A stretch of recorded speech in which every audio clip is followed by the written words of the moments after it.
January 10th ഞങ്ങൾ ഡൽഹിയിലെത്തി. So ഞങ്ങളുടെ ഡൽഹിയിലെ ഡേ 1 പ്ലാൻ എന്താണെന്ന് വെച്ച് കഴിഞ്ഞാൽ നമ്മൾ ആദ്യത്തെ ട്രെയിൻ കയറുക, നേരെ താജ്മഹലിലേക്ക് വിടുക.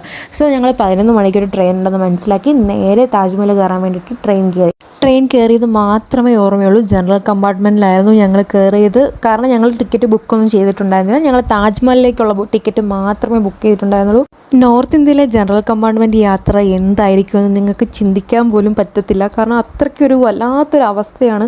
കാരണം നിൽക്കാനാണെങ്കിൽ സ്ഥലമില്ല, ഇരിക്കാനാണെങ്കിൽ സ്ഥലമില്ല, കൂടാതെ അത്രയ്ക്കും ഒരു വൃത്തികെട്ട സ്മെല്ലും കാര്യങ്ങളും. ഞങ്ങളാണെങ്കിൽ എന്തായാലും കയറിപ്പോയി താജ്മഹൽ കണ്ടിട്ടേ കാര്യമുള്ളൂ എന്ന് പറഞ്ഞിട്ട് ഞങ്ങൾ അത്രയും നേരം വെയിറ്റ് ചെയ്തു. 11 മണിക്ക് കയറിയത് ഞങ്ങൾ വൈകുന്നേരം 5 മണിയായി അവിടെ എത്താൻ. കാരണം ട്രെയിനെല്ലാം നിർത്തിയിട്ടിട്ടാണ് വന്നത്. അവിടെ എത്തിയപ്പോൾ താജ്മഹലും ക്ലോസ് ചെയ്തു, ആഗ്ര ഫോർട്ടും ക്ലോസ് ചെയ്തു. ഞങ്ങൾ ആ ദിവസം മൊത്തം പോയി. അപ്പം ഈ ഒരു ദിവസത്തെ ഞങ്ങളുടെ കൂടുതൽ വിശേഷങ്ങളും കാര്യങ്ങളും ഞാൻ വീഡിയോ ആയിട്ട് ചെയ്തിട്ടുണ്ട്. ഡൽഹി ഡേ 1 കൂടുതൽ വിശേഷങ്ങൾ കാണാനായിട്ട് എൻ്റെ ചാനൽ കയറി നോക്കുക. അപ്പോൾ അത്രയുള്ളൂ.